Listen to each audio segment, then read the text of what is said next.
জেনপাস Yuji 2024 counselling registration আছে 500, round 1 round 2 mop up. তারা জেনপাস 2024 মানে 2024 এক্সাম দিয়েছেন, তাদের কাউন্সিলিং প্রসেসিংটা কীভাবে তারা করবেন এই ভিডিওর মাধ্যমে দেবো। ভিডিওটা পুরোপুরি দেখতে থাকুন। জেনপাস এখন দুটো ভাগে ভাগ হয়ে গেছে, part 1 and part 2।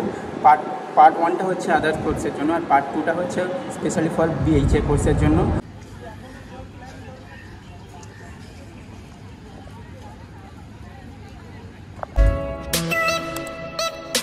Hello friends, welcome back to new video. তো ফ্রেন্ডস, আরও একটি নতুন ভিডিও নিয়ে আমি হাজির। This is Miraj Ahmed, KPC medical college BMLT third year student. Today is the first class pathology class. তো প্যাথোলজি ক্লাস কমপ্লিট করবো।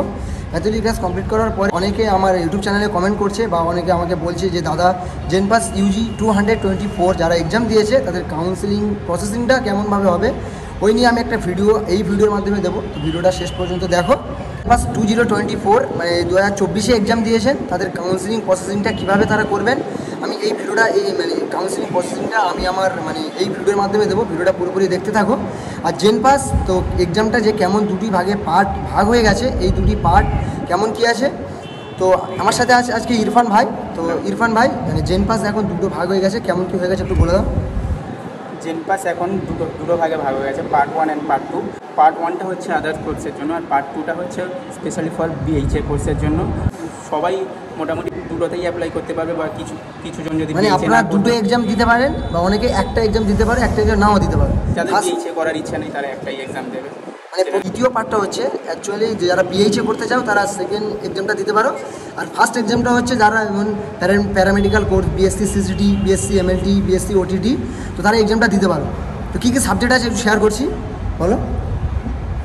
Total 4টে সাবজেক্ট আছে, physics, chemistry, biology, basic English আর লজিক্যাল রিজনিং ফর পার্ট 1। আর for part 2 আছে physical science, mathematics, general knowledge, basic English, logical reasonings. প্রতিটির আলাদা আলাদার জন্য টোটাল মার্কস 115, আর একটা করে ভুল হলে -1/4 মাইনাস হবে। প্রতি সাবজেক্টের নাম্বার অফ কোশ্চেন 5টা করে থাকবে, টোটাল নাম্বার অফ কোশ্চেন থাকবে 100টা। বন্ধুরা, ভিডিওটা শেষ পর্যন্ত দেখো। আমি কাউন্সিলিং প্রসেসিংটা বলবো। তো জেনপাসে কীভাবে কাউন্সিলিং আছে, যেমন ফার্স্ট আছে ফার্স্ট রাউন্ড, সেকেন্ড রাউন্ড এবং মপ আপ, কীভাবে কলেজ চুজ করতে হবে, কীভাবে কী করতে হবে আমি এই ভিডিওর মাধ্যমে শেয়ার করবো। তো ভিডিওটা দেখতে থাকো। তো চলো। তো প্যাথোলজি প্রথম ক্লাসটা আমি আপনাদের কাছে শেয়ার করবো। অ্যাকচুয়ালি এখন স্যার আসেনি, তো এখান থেকে ভিউটা দেখো।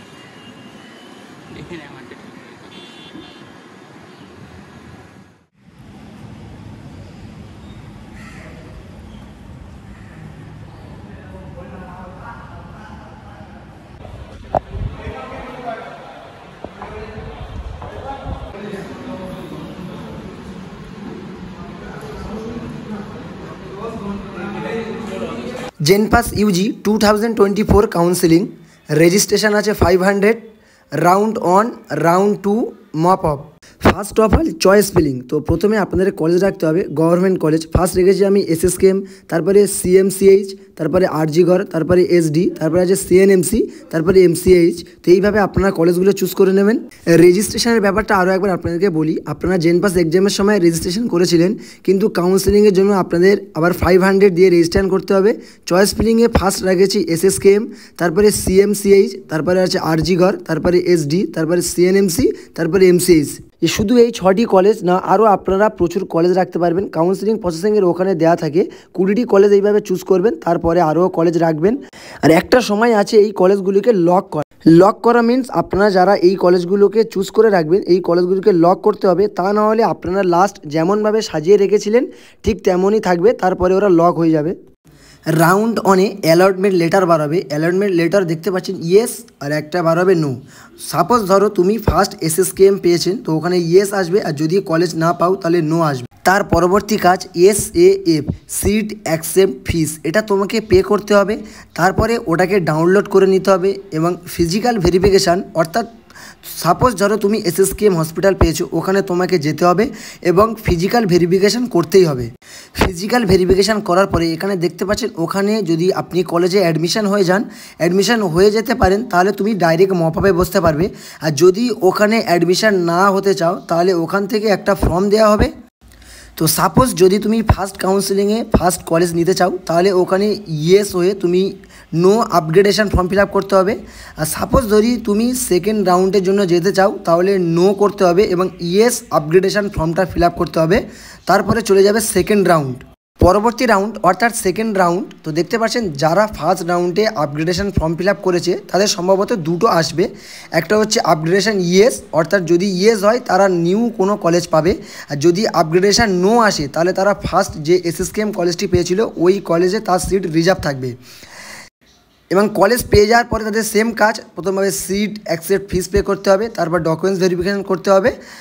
কেউ যদি চায় আমি সেকেন্ড রাউন্ডে পাওয়ার পরে কলেজ পেয়ে যদি আমি মপ আপে বসতে চাই, সেকেন্ড রাউন্ডে যদি কলেজ তাকে অ্যাডমিশন ফিস না দেয় তাহলে কিন্তু মপ আপে সেকেন্ড রাউন্ডে কলেজটা থাকবে না।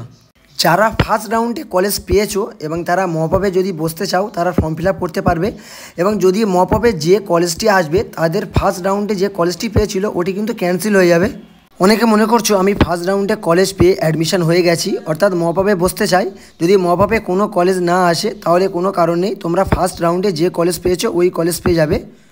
সেকেন্ড রাউন্ডে কলেজ পাওয়ার পরে যদি মপ আপ রাউন্ডে কেউ বসতে চায়, কলেজে অ্যাডমিশন না হয়ে যদি মপ আপে যায়, মপ আপে যদি কলেজ না পায় সে কিন্তু সেকেন্ড রাউন্ডে যে কলেজ পেয়েছিল ওটি কিন্তু আর থাকবে না।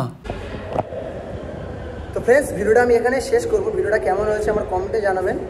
আর যদি জেন পাস ইউজি নিয়ে কোনো কোশ্চেন বা কোনো ডাউট থাকে বা কাউন্সিলিং প্রসেসিং নিয়ে কোনো ডাউট থাকে আমার কমেন্টে জানাবেন, আমি যথাযথ রিপ্লাই দেওয়ার চেষ্টা করব। তো ভিডিওটা এখানে শেষ করছি। তো হাসতে থাকো, বাঁচতে থাকো, আমার ভিডিও দেখতে থাকো। তো চলো, টাটা।